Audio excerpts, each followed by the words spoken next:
Warahmatullahi wabarakatuh. Bertemu kembali dengan saya Adwan Ardiansyah. Breaking news, berita terbaru, berita terkini, berita yang menggemparkan situasi perpolitikan yang ada di Indonesia, yang datangnya dari salah satu partai yang berwarna kuning berlambang pohon beringin. Hari ini Ketua Umum Partai Golkar Bapak Airlangga Hartarto resmi mundur dari jabatan Ketua Umum Partai Golongan Karya. Lantas ada apa atau tekanan apa yang menimpa Ketua Umum daripada Partai Golkar Bapak Airlangga Hartarto yang hari ini resmi, ya kan, mengundurkan dirinya sebagai Ketua Umum daripada Partai Golkar? Pasti ada dinamika di internal Partai Golkar yang membuat Bapak Airlangga Hartarto pada akhirnya mundur dari jabatannya sebagai ketum Partai Golkar. Kita ketahui bersama bahwasannya Bapak Airlangga Hartarto ini sewaktu memimpin Partai Golkar mampu memberikan kontribusi terbaiknya untuk Partai Golkar. Kita lihat di Pileg 2024 ini, Partai Golkar meraih peningkatan kursi yang sangat luar biasa di bawah kepemimpinan Bapak Airlangga Hartarto. Lalu Golkar juga mampu menghantarkan Bapak Haji Prabowo Subianto untuk memenangkan konstelasi Pilpres di 2024. Lantas kenapa pada akhirnya Bapak Airlangga Hartarto mundur dari jabatan sebagai ketum Golkar? Sudah pasti ada tekanan politik di internal Partai Golkar, sudah pasti ada ada tekanan dari internal para tokoh yang ada di Partai Golkar. Karena bagaimanapun jabatan ketua umum itu sangat empuk dan sangat enak untuk dinikmati dan dirasakan oleh seseorang. Karena bagaimanapun ketua umum itu jabatan yang diimpi-impikan oleh para kader di partai politik. Nah, ketika seseorang sudah sampai pada tapuk kekuasaan tertinggi di partai politik, kenapa tiba-tiba mengundurkan diri?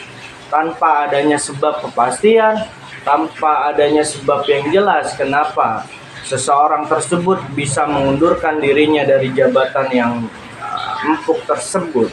Sudah pasti ada hal yang memang pada akhirnya tidak bisa diceritakan, tidak bisa diluapkan, tidak bisa disampaikan apa yang menyebabkan Bapak Airlangga Hartarto mundur dari jabatan ketum Partai Golkar.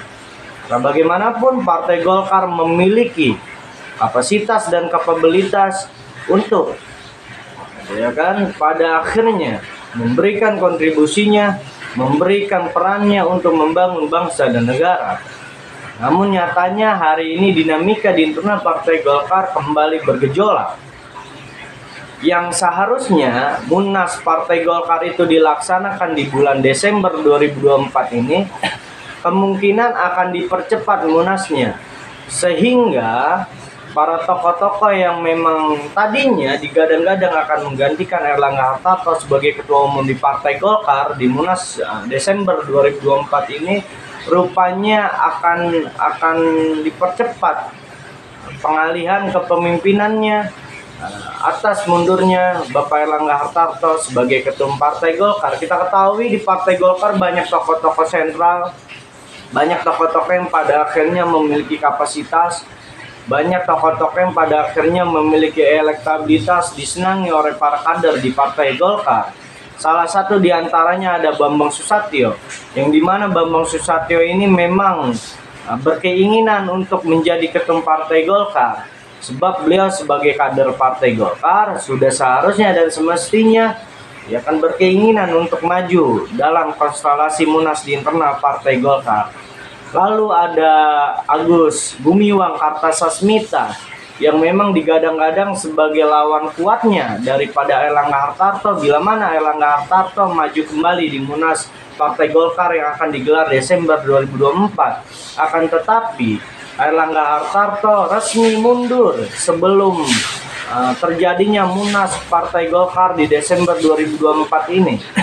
Itu yang menjadi situasi ini menjadi breaking news, karena bagaimanapun Golkar ini partai terkuat hari ini yang memegang tampuk kekuasaan di bangsa ini, di negeri ini untuk membangun negara kesatuan Republik Indonesia. Ada kemungkinan Agus Gumiwang Kartasasmita menjadi calon pengganti Airlangga Hartarto yang memiliki kapasitas, kapabilitas, dan elektabilitas yang cukup mumpuni untuk menggantikan Airlangga Hartarto yang telah mundur dari jabatannya sebagai Ketum Partai Golkar. Lalu ada Bahlil Lahadalia. Bahlil ini dapat dikatakan sebagai orang kepercayaan dari Pak Jokowi yang berada di Partai Golkar, yang memang memiliki hubungan histori, memiliki hubungan yang bagus dengan para senior-senior yang ada di Partai Golkar, karena background beliau sebagai aktivis, background beliau sebagai organisatoris, yang dimana beliau mempunyai background hijau hitam, yang di Golkar sendiri banyak senior-senior hijau hitam yang memang menjadi petinggi-petinggi di internal Partai Golkar, salah satunya Akbar Tanjung. Nah, adakah kemungkinan Bahlil Lahadalia ini akan menggantikan posisi Airlangga Hartarto sebagai Ketum Partai Golkar setelah Airlangga Hartarto resmi mundur dari jabatannya sebagai Ketum Partai Golkar? Lalu ada Gibran. Kita ketahui Gibran sebagai kader dari PDIP, akan tetapi memang sudah cukup lama isu ini digulirkan bahwasannya digadang-gadang Gibran ini akan menggantikan posisi Airlangga sebagai Ketua Umum, ya kan, untuk mempertahankan kekuasaannya, untuk mempertahankan legitimasinya, ya kan, untuk menjamin keberlangsungan dalam kekuasaannya. Sebab bagaimanapun Gibran ini kan berseberangan dan berseteru hari ini dengan Partai Merah, Partai PDI Perjuangan. Dapat dikatakan Gibran akan menjadikan Golkar sebagai skoci untuk meraih jabatan-jabatan strategis di kepemerintahan saat ini. Nah, lalu ada Pak Jokowi. Akankah Pak Jokowi setelah menuntaskan masa baktinya sebagai Presiden Republik Indonesia akan berlabuh di Partai Golkar?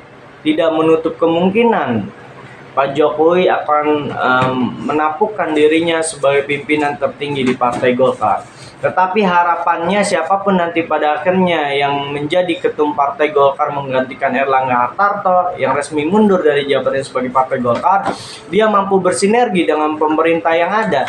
Dia mampu memberikan, melanjutkan apa yang sudah dilakukan oleh Bapak Airlangga Hartarto sebagai Ketum Partai Golkar untuk membangun bangsa dan negara di kepemerintahan Bapak Haji Prabowo Subianto ke depannya.